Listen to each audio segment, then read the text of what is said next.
કોક દિન કાઠિયા વાડમાં ભૂલો પડી ભગવાન તો કરું મોંઘા તારા સન્માન, તને હરગ ભૂલાવું. શામળા અમારા રઘુરામ બાપાએ બહુ સરસ ઇન્ટરપ્રિટેશન. મને સ્વાભાવિક છે એનો એક સદભાવ. મને પૂછે બાપુ અયોધ્યામાં રામ મંદિર થયું અને ઠાકોરજી બિરાજ, તો વીરપુરની બાપાનો એવું મને એવું મનમાં વિચાર આવે છે. વર્તમાન ગાદીપતિ રઘુરામ બાપાએ વાત કરી કે બાપુ મારે ચંપતજીને વિનય કરવો છે કે રામલલ્લાના મંદિરમાં રોજ જે પ્રસાદ થાળ ધરાય એ વીરપુરનો થાય, અને એની જેટલી રકમ વર્ષે જે થાય અમે આગળથી ભરી દઈએ, પણ આ રોટલો ક્યાં પહોંચ્યો તમે જુઓ. એ તો બરાબર, અને હું તો સ્વાભાવિક રાજી જ થાવ, સવાલ જ નથી.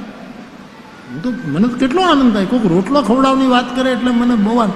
અને હું એવા સંસ્થામાં ગયો છું કે આપણે જઈએ ને તો આપણને ઘણા એવા હોય ને ચીકણા, એવા ચીકણા જે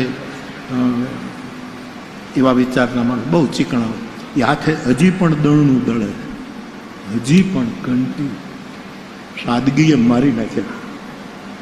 એ ગંટલાનું પડ એના ગળામાં બાંધવું જોઈએ, ત્યાં સુધી હાથે ઘંટી દળે.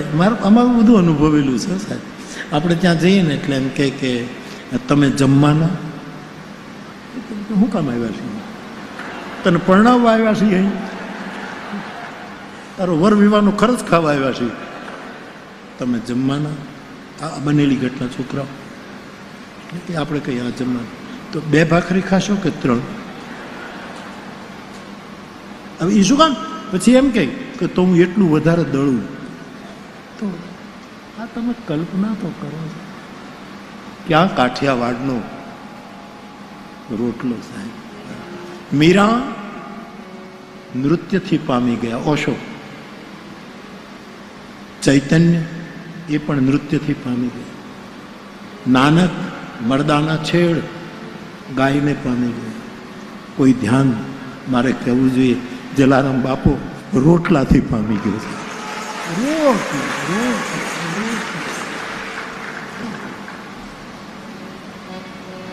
રઘુરામ બાપા મને કે બાપુ આ સંકલ્પ મને કેમ આવ્યો છે, પણ મને એમ લાગે છે કે એ દિવસે વીરબાઈ માની માંગણી કરવા માટે ઠાકોરજી આવ્યો વીરપુરના પાદરમાં, અને એમને ખાધા વગરનો વયો ગયો હતો સાહેબ. એટલે એમ થયું કે એને વીરપુરથી રોટલો મોકલી. આ વિચાર જ અદ્ભુત વિચાર, અને એ સ્વીકારાયું, કારણ કે ભગવાનને સ્વીકાર્ય હશે કે હું તે દિવસે ભૂખ્યો આવ્યો હતો, મને હવે વીરપુરનો રોટલો ખવડાવજો. એ જે કંઈ ત્યાં ધરાય છે તે આપણા વીર, આજે આપણો પ્રદેશ આ રોટલો.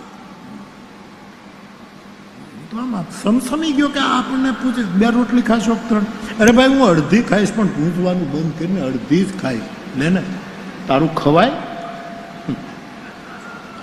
પાછું કેવું બાનું, તો હું વધારે દળું.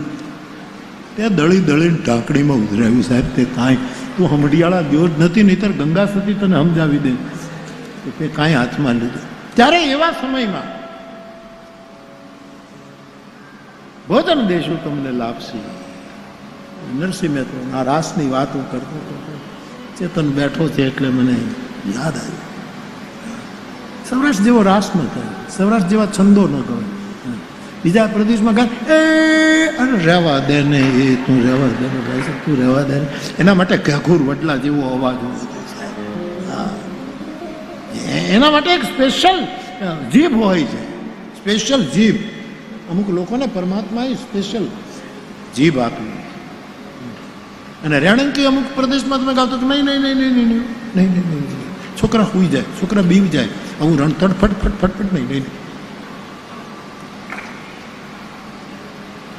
છોકરો ગોમતીના નદીમાં રાસ કરી આવ્યો, મને બહુ ગમ્યું. હા ને મહેતા નરસૈયો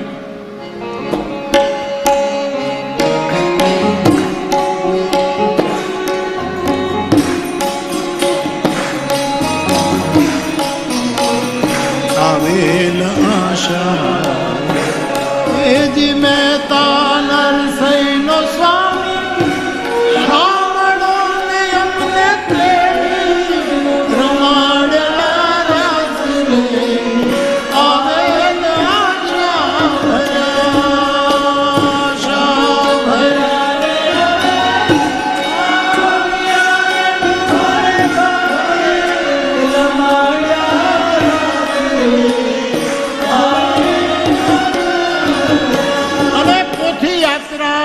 ખેડૂતને ઘરે પોતાના આંગણામાં જ્યાં સીધો સાદો મંડપ ત્યાં યાત્રા એ દરવાજામાં ગઈને પાછી મોરારદાસ બાપુએ થાપી મારી.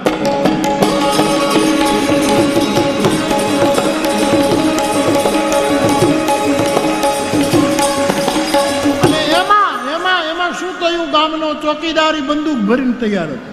એ વખતે કાંઈ બીજા તો ફટાકડા હતા નહીં, જૂના જમાનાની કથા. એમાં ઓલો વેવાઈ જે ધોયેલા કપડાં પહેરીને આવેલો, ભરતની થેલીમાં એક ધોયેલી જોડ હતી, એ જે વેવાઈ હતો એ આમ હાલ્યો જાય છે. અને શાસ્ત્રી બાપા તો બળદગાડામાં બેઠા હતા અને મનોરથીના પરિવારના બેનો દીકરીઓ પોથી લઈને અને ઓલાને એમ કહ્યું કે એકાદો ભડાકો તો કરું. એટલે વેવાઈની પાસે આવી એના જમણા કાનની બાજુમાં ઓલા એ જે પેલી જૂની બંદૂક નાળચાવાળી હતી એણે જે ચડાવી ચોકમાં અને જે ભડાકો બોલાવ્યો અને તબલજી એક બાજુ તબલા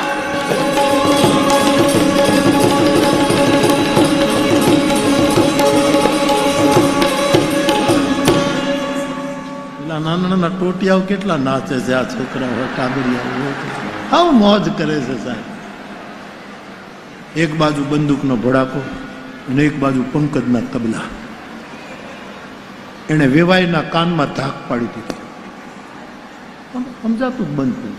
હા, ધાક પડી ગઈ, ઘૂઘો થઈ ગયો, ઘૂઘો.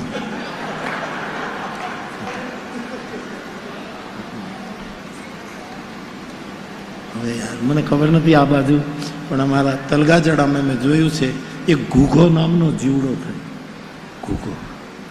અને એ એવી માટી દુનિયામાં એટલો કોઈ પાવડર મુલાયમ મેં નથી જોયો. હું નાનો હતો ત્યારે મારું ઊંડું જે હોય અને એમાં એ ઘૂઘા નામનું જીવડું રહે, એની બાજુ દેખાય નહીં, એને એના ઉપર આમ આમ એક જે ટેકરો કર્યો હોય નાનો એવો.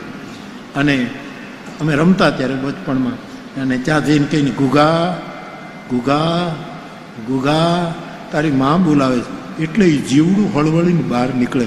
મને એમ થાય કે આ ઘૂઘા ઘૂઘા બોલીએ અને જો જીવડું બહાર નીકળતું હોય તો રામ રામ બોલીએ તો મારો રામ બહાર ન નીકળતા, હરી હરી બોલતા હરી. અને મેં મારી નજરે આ જરાય અતિશક્તિ નથી થાય ઘૂઘા નામનો. હવે તો બધા કેમિકલ્સ આવી ગયા ને બધું આવ્યું. આવા જે મહત્વના જંતુઓ એ ખતમ થઈ ગયા. આ ક્રાઇસિસ છે, એનો કાંઈ ઉપયોગ ન હોત તો ઈશ્વર બનાવત જ નહીં.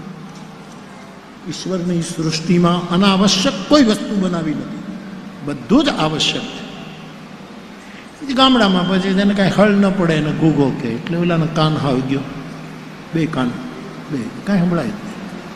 મોરારદાસ બાપુ આટલા તબલા ધમધમાટું એનું બધું બંધ જ થઈ ગયું. બે ત્રણ બીજા અમારા સાધુ હતા, ગટારામ બાપુની બધા, એ નખ ઘાઈ ગયા, એટલા ઝાંઝું ગયા, આખા નખ ઘસાઈ ગયા સાહેબ, કાળા થઈ ગયા નખ, કાળા એટલા બધા કાંઈ સમજાય.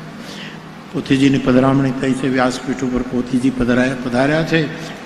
ભૂદેવ શાસ્ત્રી બાપા વિરાજમાન થયા, પોથી પૂજા થઈ, આરતી વગેરે થઈ ગઈ. અને વેવાઈને તો સામે જ બેસાડવો પડે, મુખ્ય શ્રોતા હોય એમ.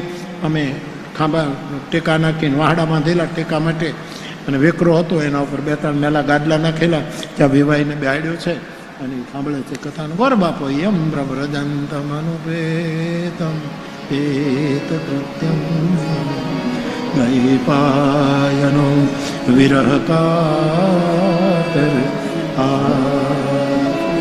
પુત્રેતિ તન્મયતયા તરવો.